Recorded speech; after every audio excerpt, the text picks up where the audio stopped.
Hey, my name is Praying for Exits. I run a venture capital fund and have started a few companies. And today we're going to talk about the 10 things that you can do when you have nothing to basically start a company. Step one, I think that the best thing that you can do is find a problem that is uniquely acute to yourself. I think that if you find something that is bothering you or inefficient in your life, it is very likely that many other people also feel the same way about it. That's not always a perfect rule of thumb, but if you think about something and you talk to your friends and they also have issues with it, it's very likely that other friend groups around the world probably have the same thing. And so I think a great first step is figuring out something that is difficult in your own life, sharing it with a few friends and seeing if they also have that problem. And if that is the case, beginning to think about what is the best way to solve that thing. Step two, I think it's really important to validate your idea and get a good sense of, is this something that other people would also find valuable? Social media is a great way to do this. It might be a little bit more difficult if you don't have a platform, but if you have some sort of platform on social media, there's amazing tools at your disposal, like potentially putting up a poll or asking a question to your audience or interacting with your audience in some way that is basically an extension of your network that would be friends or family, etc. Step three, establishing a business model. Some important aspects of a successful business plan are identifying your customers and who they might be, identifying where you might find talent to be able to help support your idea, and then identifying who are the types of people that would invest in your company to be able to give you the capital needed to get you all of the rest of the resources that you would need to attack this problem. Step four is digitizing your idea. One social strategy that I've seen that's been increasingly effective in the modern day is something that people like to refer to as building in public. I think that if you were to create a bunch of content, whether it be on x.com or Instagram or TikTok, about how you're going through the process of actually building the company, by building quote unquote in public and having people follow along your journey, there's a very high chance that you will magnetize interesting people along the ride with you. And here are some other videos that could help you understand how to build a brand and a presence from a digital perspective here and here. Step five is about networking. And when you have nothing, your network is actually the most valuable thing that you have. Even when you have money, it can still end up being the most valuable thing that you have. If you have strong people in your corner that want to see you succeed and have a good sense of how to build things, that's probably the best resource that you have at your earliest days. Step six, when you have nothing, why content is king. Content costs nothing to make and has an incredibly high return on investment. So if you can make good content, you can get your idea out there much further, much quicker for less money. Story is the most powerful aspect of content. If you can tell a good story, you can get people interested. And the better that you can tell a story, the more people that you'll be able to have interested in the thing that you're working on. Most people will probably have a favorite content creator or types of content that they enjoy consuming. And if you were to take some of the best practices that you see your favorite content creators doing and bring it to your own ideas, I think that that's a very effective way to get your content off the ground. Step seven is about team, finding the right people. This is the best way to think about getting the right people around you. I've mentioned this in other videos, but I think that your first couple hires are very important to the DNA of your company. And types of people that you hire right at the start are going to be the types of people that you hire all the way through the journey of your company. I think that most people underestimate how much a good hire can change the outcome of your business, but I think that all of the best companies in the world would point to 3 to 4 to 5 people that fundamentally changed the outcome of the business because they had something unique that not everybody else had that was able to turn the company into the thing that it was supposed to be. Right now I'm hiring, so if you are interested in what we're doing here at Exits Media, please feel free to reach out.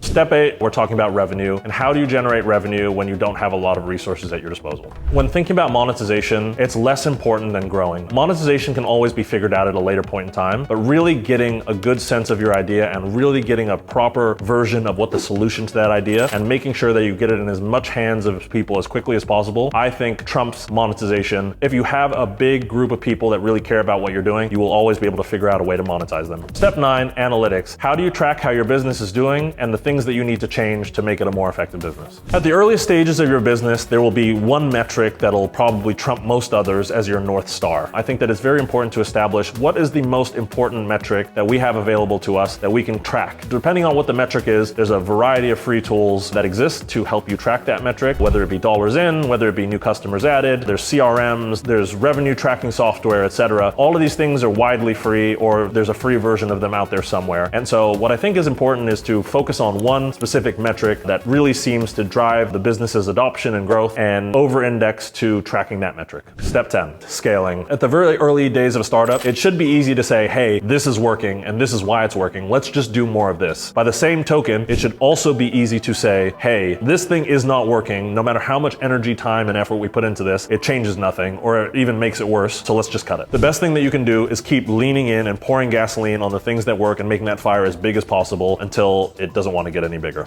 And that was 10 10 steps to building a business with effectively nothing. But the last thing that we're going to talk about here, which is probably arguably the bow that ties it all together, is being resilient. It's an undeniable fact of building a startup. It is hard. And so there are going to be multiple aspects where you're just going to be like, fuck this, I'm done. I don't want to do this anymore. But the people who have built the largest startups that had the biggest change on the world, literally when the chips are stacked up against them, they just keep doing the thing over and over again to an obsessive point where people might even think that they're crazy. And there's countless examples of it. Elon Musk did this, Jeff Bezos did this, and they just decided to keep doing the thing. And I think that that is one of the through lines of all of the best entrepreneurs in Silicon Valley, is that the best ones just never gave up. And so now you know, these are the different steps that you can take to basically take $0 and make it into something. And so you have to ask yourself, are you ready to take these steps and turn nothing into something amazing? If you like this video, make sure you check out some of the other episodes in this channel. And as always, hit that subscribe button and we'll see you on the next one.